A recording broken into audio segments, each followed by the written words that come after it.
Sound check. Hello, hello, hello. Okay. Okay. How did that sound? That's good. All right. So, Merry Christmas, everybody. so you'll talk directly to me, and then we'll do some IDs and we'll talk directly to the camera. All right. Cool. Yes. So let's get right down to the meat. Let's get down to the nitty gritty. Get down to the real important shit. Okay, the important stuff. I told you could change anything about radio. What would you change? I would change everything about it. And for you can also, if you don't mind, just if you could put my question sort of back in your answer. All right. I would change everything about radio. I would change everything about radio because when I was a kid growing up in the 60s, radio to me it was life. You know, it was like DJs who had personality, and they were turning me on to. It was for me. It was the beginnings of what would, of my what would change my life basically. You know, like I used to listen to WMCA Good Guys in New York and Murray the K, and I got turned on to the Beatles and the Rolling Stones and the Kinks and the Who and all the great music. You know, I mean, the 60s were probably the most influential time in the history of rock and roll music. You know, so many different styles and sounds from the early 60s, the girl groups, Phil Spector, the Ronettes, the Beatles, soul, James Brown, and R&B, and then like the psychedelic period, and the Stooges, and the MC5, and the Doors. I mean, there was so much, and then I remember from AM getting turned on to freeform FM. That's when FM first came in. It was kind of exciting. It was progressive. It was had its own kind of aura about it, where they play the whole album. They play you hear Jimi Hendrix for the first time and stuff like that, Led Zeppelin and all that. And then things started changing in. I guess in like the early 70s, and because I remember like when the Ramones first came out, it was like kind of us versus them, you know what I mean, almost, where them was the big corporate artists, but it was radio who was they didn't want to play anything new. They just wanted to stick to the safe stuff, at the time it was corporate rock. It was Journey and Foreigner and Boston and Toto and the Eagles and Linda Ronstadt and Kansas and then there was disco music, and it was Donna Summers and Don't Rock the Boat Baby and I remember them all, unfortunately, but I mean, it was those few like pioneering types who, would take a chance on a band like us, like Vince Scelsa and Dennis Elsis at WNEW, and then at LIR years later, and PIX too in New York, and Rodney KROQ in LA, and BCN in Boston.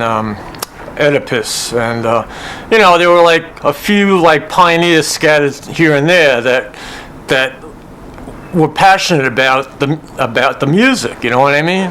It wasn't strictly about big business. It was still about the music. You know what I mean?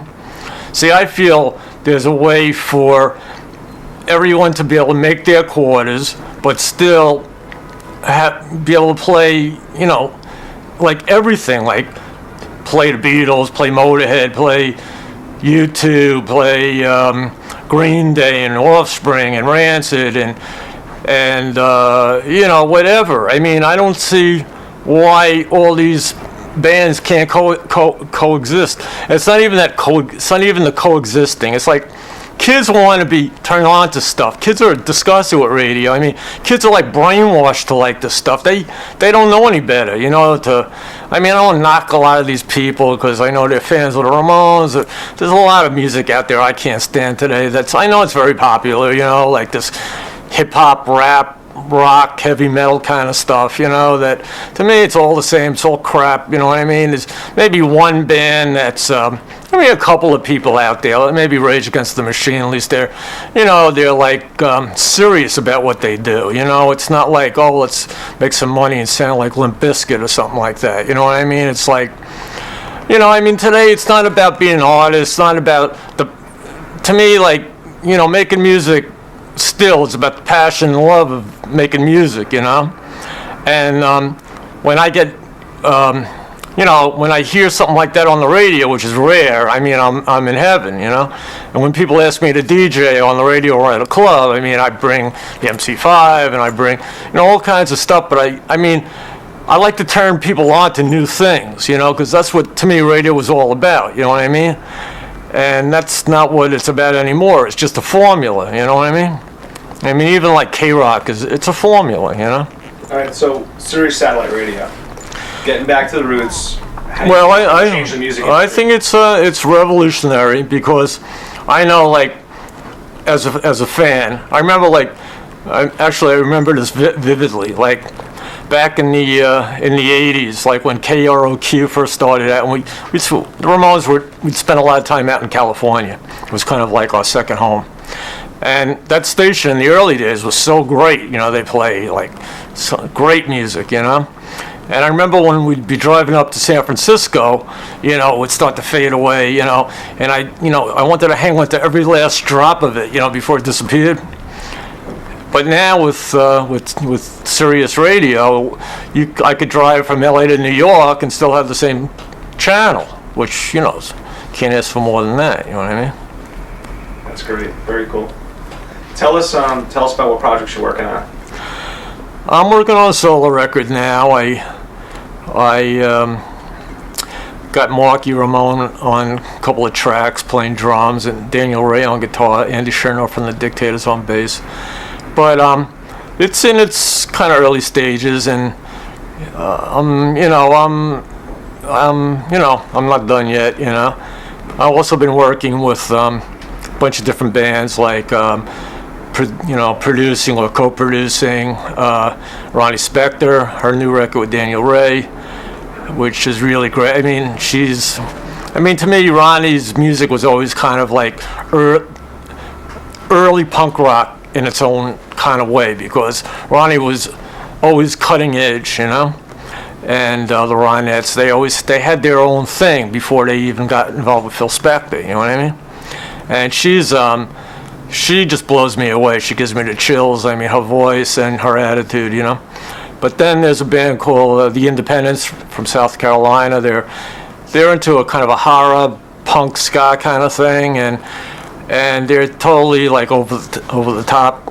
I co-produced their record with Daniel Ray, and really outrageous kind of band, like the way bands like kind of used to be. You know what I mean? As far as, I mean, they're very much now, but they're exciting. You know, they're kind of more like maybe a little more old school. You know, and another band called Blackfire. They're a Navajo band. Navajo punk rock band that they mix kind of traditional with their roots with punk rock music, and they're very political, and it's just great stuff. It's just pure passion. It's just really great stuff. So, and I don't know. I'm always open for. People are always contacting me, asking me if I'll do this, do that. You know, I mean, I must have got asked to do like 1 million internet radio shows, and that's actually, when I first started out, I mean, I always wanted to play music, and my other kind of maybe dream was to, I always kind of thought of the idea of being a DJ as well, and I guess my ultimate fantasy would be to own a radio station.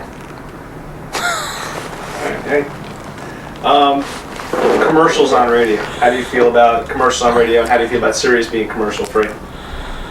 Well, it's like It's like sugarless gum. No, it's, I think it's, you know, commercials become a kind of annoying after a while, you know. I mean, if you don't have to have commercials, why have them, you know? I mean, it's like PBS or something, you know? It's like watching a movie without it being chopped up with commercials. You know, you want to watch a movie through. You don't want any interruptions. Cool. Dig it. All right, I think we got a lot of good stuff. Let's just bust into some IDs.